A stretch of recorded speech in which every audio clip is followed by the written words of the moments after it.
Olá, seja muito bem-vindo, seja muito bem-vinda. Você está no Empreenda Mais, programa semanal de empreendedorismo da TV Manaim. A cada episódio nós sempre falamos de dicas importantes e experiências práticas de empresários, de consultores, para auxiliar o empreendedor que está empreendendo ou aquele que deseja empreender, seja em pequenos, micro negócios, médios negócios ou até em grandes negócios. No episódio de hoje, nós exploraremos um pouco o assunto varejo, as oportunidades, os desafios. E para falar desse assunto, nós estamos aqui com um empresário ligado também ao varejo, industrial, né, e autor de livros, vários livros, inclusive livros sobre vendas, sobre varejo, empresário na área imobiliária, hoteleira e de confecção, também com experiências em rede de lojas. O nosso amigo, convidado, já passou aqui por mais de uma vez, Lucas Isoton. Lucas, seja muito bem-vindo de volta aqui ao nosso programa. Ficamos honrados com a sua participação. Aníbal, eu que agradeço esse convite, sempre que precisar estou à sua disposição. Muito bem. Lucas, como está o momento do varejo brasileiro? Porque são muitas mudanças, tecnologia, formas de vender, não é? E-commerce, marketplaces, e isso impacta, às vezes assusta quem não aprendeu, a multicanalidade. Como é que é o momento do varejo hoje? O que você poderia falar para nós deste momento? Tá, vamos lá. Primeiro, o momento, falar de momento é falar do mercado. Como é que está o mercado hoje? Por conta da polarização política e da incerteza econômica, existe muito varejista, muito lojista que está evitando investir. E quando o lojista não investe em marketing, não faz compras, não treina a sua equipe, os problemas se agravam. Então, hoje, eu diria que para poder melhorar o mercado do varejo, era melhorar a autoconfiança do lojista, do varejista. Porque, por exemplo, o Boletim Focus, que sai toda segunda-feira, por 11 semanas seguidas, está prevendo aumento da inflação para esse ano. E a taxa Selic não vai cair mais tanto. Tudo isso vai fazer com que o crédito fique mais caro e reduza o poder de compra do consumidor. Então, hoje, isso é um grande desafio para o varejista, só que a partir daí, o que ele precisa? Se ele tem um problema, ele precisa ser diferente dos outros para superar esse problema. Então, é a hora que ele vai ter que trabalhar mais, pensar mais estratégico, ver o que os concorrentes estão falando, estão fazendo, pensar em multicanais, saber que o físico tem que trabalhar junto com o digital e que hoje o consumidor final não quer só um produto de qualidade com um bom preço, não. Ele quer também a experiência de compra dentro da loja. Então está na hora do lojista se reinventar. Ótimo. E o que você sugere? Esse reinventar, ele começa o quê? Aprendendo, experimentando, oportunidades, multicanalidade, né? Quando nós falamos de multicanalidade, eu vendo no físico, eu vendo no digital, né? Eu vendo ao telefone, o que tiver de oportunidade de venda. Mas o que você acha? Como é que ele poderia se preparar? Bom, primeiro ele tem que ter consciência de que o mundo mudou, o mercado mudou, as tecnologias mudaram e ele tem que mudar também. Ok. Qualquer coisa que, qualquer empreendedor, qualquer profissional estiver fazendo a mesma coisa há mais de 2 anos, do mesmo jeito, mesmo que esteja dando resultado, ele tem que reavaliar, porque ele pode, no mínimo, melhorar. Ok. E se não estiver dando certo, aí que ele tem que rever mesmo. E não tem que ter medo de tomar decisões, porque o empreendedor toma muitas decisões diariamente. A maioria ele acerta, algumas vai errar, mas se errar e corrigir rápido, é quase como se não tivesse erro. E ele vai ter que usar. O maior risco é não arriscar nada. Ele vai ter que, como você já disse, pensar em multicanais, porque hoje não adianta só ter uma loja física. Hoje, os vendedores de loja que mais vendem, eles não vendem atendendo o cliente que entra dentro da loja. Ele vende pelo WhatsApp. Interessante. Eles vendem pelo WhatsApp. Tem um monte de tipos de lojas e de produtos, segmentos, que tem um delivery. Por exemplo, eu visitei, pelo Brasil afora, várias lojas, principalmente no interior. Toda loja de roupa pequena, toda que eu faço, quase todas, eles têm uma motocicleta pequena e com a cestinha e tudo. Eu falei, para que isso? Não, ela fica rodando o dia inteiro, dá 15, 20, 25 viagens por dia, levando e trazendo roupa da casa de cliente. Eles levam... Vou experimentar. Tem 24 horas, ele pede 5 peças, a gente manda 15. Ele que queria comprar só uma ou duas, acaba comprando 5. E depois, 24 horas depois, a gente pega de volta. E ele passa o cartão e compra. Então, eles estão vendendo muito mais através da moto, que é um delivery, leve e traz. Olha que interessante, né? Quer dizer, são coisas que no interior é comum isso. E que precisa fazer. Por exemplo, uma cidadezinha de 10, 20 mil habitantes. Vamos falar cidade bem pequena. Porque 10, 20 mil habitantes, nós temos milhares no Brasil com 10, 20 mil habitantes. Sim. Se você fizer marketing digital ali, pode saber que 90% da população tem celular. Se tem celular e tem internet, e hoje toda cidade tem internet, alguns têm até grátis dentro da própria cidade, se você fizer um marketing digital, sai mais barato do que você botar outdoor, do que você botar numa fachada, Usar um veículo de comunicação. do que você usar um veículo, uma rádio, do que distribuir folder na rua. Então, existem muitas maneiras. Claro que numa cidade pequena dessa, o lojista tem um terreno do compadre que ele pode botar uma placa de outdoor que é na rua principal. Usa também. Até mesmo canais para divulgação, para marketing, são multicanais. É o digital, é o outdoor, é o folheto, é o WhatsApp, é tudo. São as redes sociais. Perfeito. Tem as lives que o pessoal faz também, né? E essas lives vendem. Tem empresas... muito, né? Olha só, na China tem lives que ficam 24 horas, porque sempre tem gente acordada. Tem shopping virtual, né? Que o pessoal faz na China, né? Exatamente. Você fica de maneira contínua fazendo live e fica centenas, milhares de pessoas comprando 24 horas por dia. E o que você precisa disso? Você precisa de uma sala, um celular, um esquema de tecnologia. E tem gente que faz isso, dependendo, são dezenas de celulares em lojas, cada um fazendo uma live diferente por produto. Interessante. Né? E vende muito mais do que se tivesse quase uma rede de lojas físicas. Não, hoje o varejo tem que ser reinventado. Existe todo ano, para quem é varejista e já tem assim, um certo tamanho, eu sugiro participar da NRF. NRF, é um evento? National Retailer Federation. É o maior evento de varejo do mundo.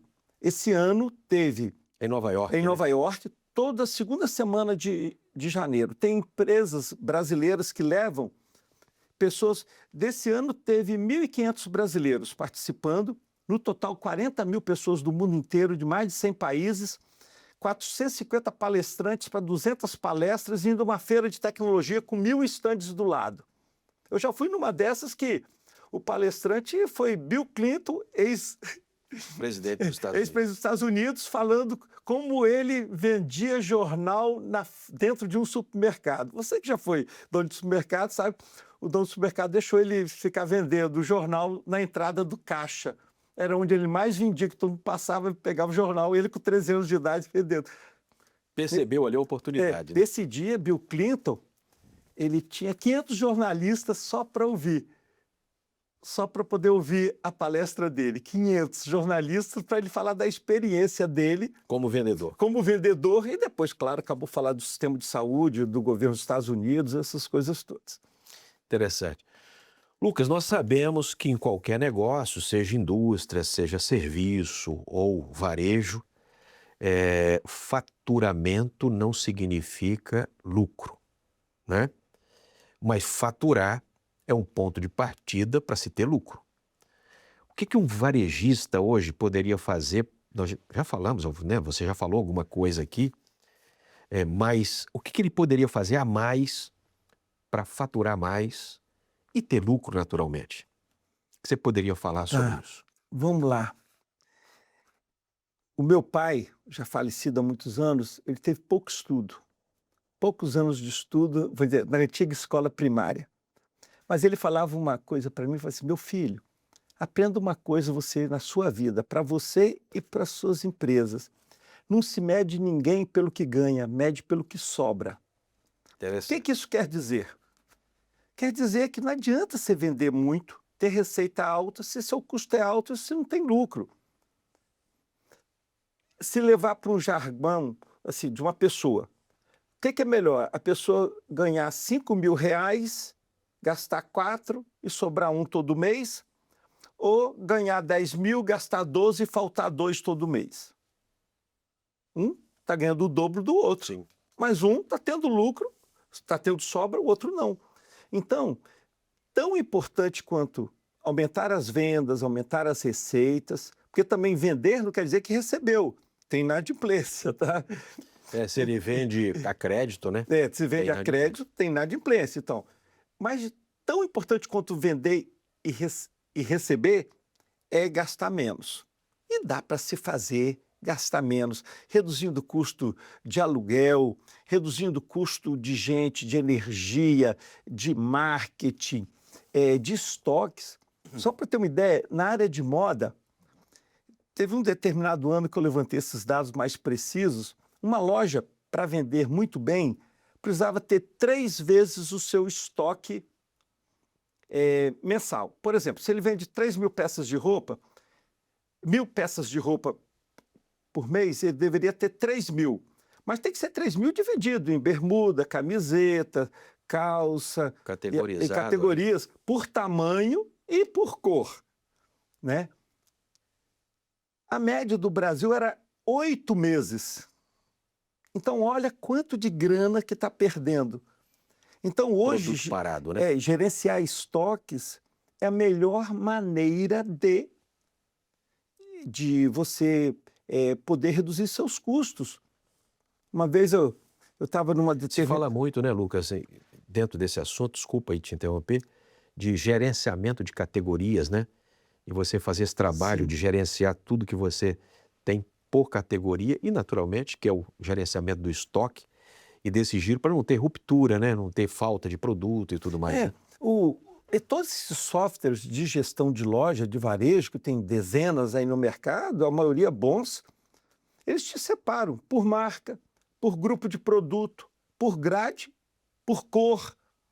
Sim. Então, você sabe, talvez, por exemplo, voltando a falar de moda, de confecção, de roupa, pode ser que você chegue e tenha um estoque enorme de camisetas, mas você não tem o tamanho M e G, que são os que mais vendem. Você tem P, PP, GG e X large, que seria o G1, G2, G3, G4, que são os plus size. E você não tem os 2 que mais vendem.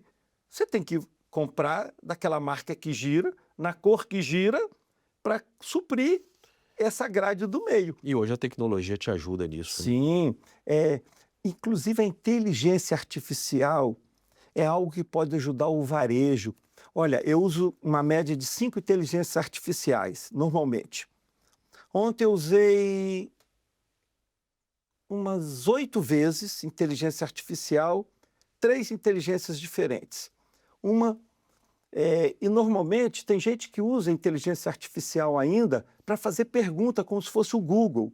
Não é. Por que as pessoas de mais idade conseguem usar a inteligência artificial melhor do que os novos? Porque nós velhos, não, eu sou velho, você é mais novo, mas assim, o que acontece? A gente sempre leu muito, a gente escreveu muito, a gente fala menos gíria, a gente sabe explicar detalhadamente. Eu que fui professor há muitos anos, eu explico detalhadamente. Então, chega numa inteligência artificial e falo, olha, ela já me conhece. Todas as inteligências artificiais me chamam pelo nome. Ô, Lucas, você que faz isso assim, assim, sabe detalhes da minha vida, da minha família, dos meus Você cria um negócios, tudinho. histórico ali, né? Eu fiz um histórico. Elas conversam comigo falando como se eu fosse uma pessoa do meu lado. Eu falo, olha, você já sabe sobre empresa tal, negócio tal, eu estou com problema assim, assim, assado, eu estou pensando em fazer isso assim, assim, assado. Me diz o seguinte, que empresa você conhece que já tenha feito isso? Outra coisa, como é que elas decidiram? Eu quero decidir de tal forma. Quais são as alternativas melhores que você tem? Sobre a minha decisão, sobre aquilo que eu quero fazer, onde estão meus pontos fracos? Onde é que eu tenho que corrigir? Nesse Olha, momento ele serve como consultor, né? na parte de negócios, meus conselheiros são Elon Musk, Bill Gates, um monte de gente top. Porque eles têm livros, têm entrevistas, têm dezenas, centenas de entrevistas. Então, tudo que eles pensam sobre cada coisa está lá arquivado. Aí eu pergunto, isso assim, assim, o que você pensa? Ele me diz tudo que ele pensa. Bom, já estamos num momento de inteligência artificial com uso bem relevante para os negócios, né? E para decisões em todos os sentidos. Isso aí é natural que a gente tenha que usar, né? O varejista tem que usar. Mas o que você... Vamos voltar aqui no ponto varejo para ver o seguinte, o que você pontuaria de KPIs ou indicadores? Os indicadores mais importantes que um varejista deveria observar dentro da sua loja. Porque faturamento, dizem que é vaidade, ter só faturamento. Então tem que ter lucro, nós já falamos um pouquinho disso. Mas quais mais os indicadores ele deveria estar de olho para administrar o negócio dele, na sua opinião? Bom, eu criei uma fórmula matemática, eu já até falei com você antes, eu lancei essa fórmula matemática de venda de uma loja para 500 varejistas lá em Porto Alegre, alguns anos atrás. Inclusive, quem quiser depois entrar no meu site, Lucas Isoton, com Z, pega de graça essa apostila que tem. O que é a venda de uma loja? É o número de pessoas que passam em frente da loja multiplicado pelo percentual que entra. Vamos fazer uma conta aqui. Vamos supor que num dia passem 1.000 pessoas em frente da loja. E vamos supor que 5% entrem. 5% de 1.000 entraram 50. Então, você já pode ter um indicador que é o percentual de entrada na loja. Segundo indicador, se entraram 50, quantos compraram? Ah, compraram 25. Qual o indicador de taxa de conversão? 25 dividido por 50 dá 50%. Desses 25, quantas peças cada um comprou? Ah, compraram 3 peças em média. Outro indicador, número de peças compradas por cliente. 3, então vendeu 75 peças. Qual foi o preço médio? O preço médio foi R$100. Então, 75 vezes R$100 vendeu 7.500 naquele dia. Então, você tem que saber o percentual de gente que entra, a taxa de conversão, o número de peças e o preço médio. Quando você multiplica isso, dá exatamente a venda da loja do dia. Do dia, ou da semana, fórmula, ou né? do mês, é uma fórmula matemática. Ó, aproveita você que é varejista ou que tem interesse, ele deu aqui o site, né? lucasisoton.com.br. Vai lá e baixa essa fórmula tá lá. E outras, certamente tem outros arquivos lá. Eu Livros. tenho mais 2 livros que eu sugiro. Não compre nas livrarias, não. Ó, falando com você. Não compre nas livrarias. Pega de graça do meu site. Você tem esse livro, Como Aumentar essa... É uma cartilhazinha, eu chamo de cartilha, porque eu fiz ela curta, sintetizei bastante, uma fórmula matemática. Como aumentar as vendas de sua loja. Tem um livro com 40 dicas, capítulos, reflexões, que são gerenciando e lucrando no varejo. E tem um terceiro livreto para treinar vendedores de lojas. É um livreto, Seja um Cobra nas Vendas. É uma brincadeira com a minha marca Cobra d'Água e que tem 88 dicas. 88 porque foi o ano de fundação da marca. Esses 3 você pode pegar de graça, faz o download, dá para treinar você próprio, seu gerente e seus vendedores. Muito bom. Lucas, nosso tempo está acabando, mas tem bastante assunto para nós falarmos ainda. Vamos gravar um novo episódio, ok? Ok. Né? Te agradeço por essa participação aqui. Ao final de cada episódio, nós sempre lemos um texto da Palavra de Deus, o que vamos fazê-lo agora aqui no livro, na carta aos Colossenses, capítulo 1, verso 27, que nos diz assim: aos quais Deus quis fazer conhecer quais são as riquezas da glória deste mistério entre os gentios, que é Cristo em vós, esperança da glória. Nós agradecemos aqui a participação do Lucas e continuaremos com ele em um próximo episódio. E a você que está conosco, deixamos aqui um abraço e até o próximo Empreenda Mais.